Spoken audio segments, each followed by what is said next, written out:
Padre Tarcísio, já está concluída a restauração da Igreja Matriz de Nossa Senhora dos Anjos? Não, ainda não. Foram dados passos muito importantes. Em primeiro lugar, foi feito todo o telhado, todo o forro e, ultimamente, então, todo o acabamento dos altares laterais, que na verdade é a parte mais artística da igreja. Esses altares foram totalmente restaurados e assim, o conjunto interno está praticamente pronto, então. Quando é que iniciou essa restauração?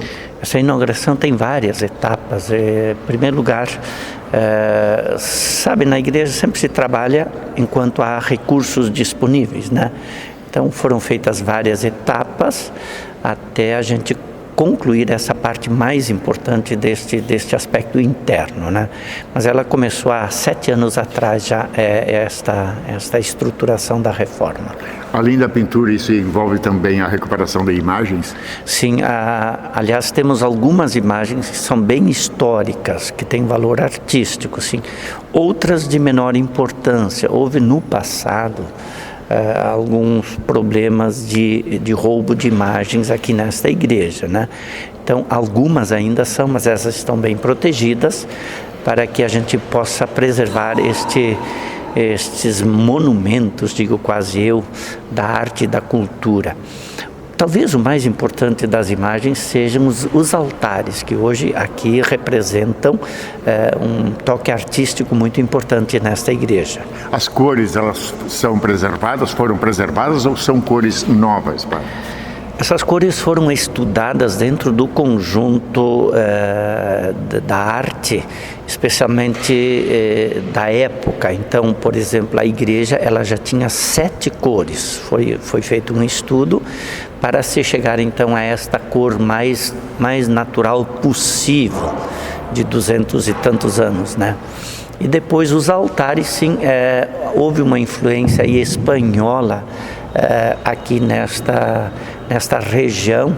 Então, esta cor do bordô com o dourado, que é também uma cor mais, diria eu assim, a gente chama esta cor mais num cunho solene, né? Ela dá um ar de solenidade à igreja. Se diria cores sacras? Isto, cores sacras, é bem isso, este dourado, e ele abre muito quando se projeta luz sobre os altares, né? É uma restauração, é um trabalho que está custando caro, padre? Sim, não é barato. A restauração é diferente de uma simples reforma, né? Restaurar, você sempre tem que tentar chegar ao original possível. Então, cada altar custou aí em torno de R$50 mil cada altar, e depois você precisa ter gente especializada. Não é um pintor de uma casa que vai trabalhar com cores, onde precisa sombreamento, onde precisa... Isto é gente qualificada que precisa fazer. Quanto já foi investido nesse trabalho? Foi mais de R$1 milhão já, né, desde o início. E quanto ainda falta ser investido, ou se projeta que deve ser investido ainda? Agora devem faltar em torno de uns 200 mil ainda, com os vitrais, a parte externa, a parte da sacristia ainda que falta. Mas agora o recurso praticamente a comunidade dispõe dos recursos necessários para tal. Isso aí é um trabalho feito em parceria com a comunidade? Somente recursos da comunidade, não vem recursos do poder público. Nós fizemos um pouco essa opção de trabalhar a partilha, a solidariedade. E nesse sentido, olha, quando a gente trabalha na comunidade, a gratuidade, por exemplo, nós não cobramos mais taxas de batismo, de eucaristia, nós trabalhamos a gratuidade. E aí o retorno é altamente positivo. Claro, depois a igreja, nós não queremos modernizar ela, mas hoje a gente imagina que precisa ter um som digital, né? A comunicação é a parte central e ele precisa ser feito. E para fazer uma coisa de qualidade, você também precisa de recursos. Futuramente se pensa em climatizar a igreja, né? Claro, você tem que fazer uma climatização especial, porque você não vai colocar 10 trambolhos, diria eu, de equipamentos enormes dentro de uma igreja artística. Então hoje tem que ser equipamentos que realmente preservem este ar artístico. Qual é a história da igreja? Quando é que ela foi construída e por quem? A igreja ela foi construída a partir de 1850. Temos que lembrar que nessa época ainda quem construía as igrejas era o governo. E essa igreja aqui, como ficava nos arrebaldes, não ficava no centro, os recursos vinham, paravam. Ela demorou muito para ser construída, né? Demorou muito. Depois, outra coisa específica dessa igreja, ela não tem ferro.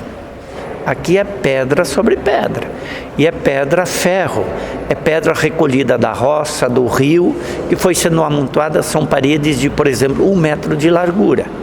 São paredes de pedra-ferro, da pedra comum.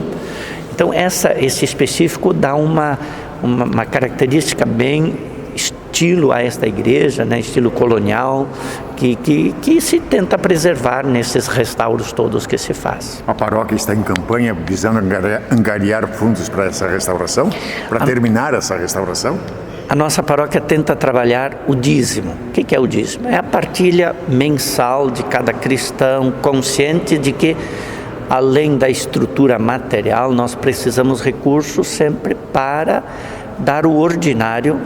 Uma paróquia tem que pagar funcionários, uma paróquia tem que pagar, inclusive eu brinquei com você, tem que pagar vinho e hóstias para ter missas.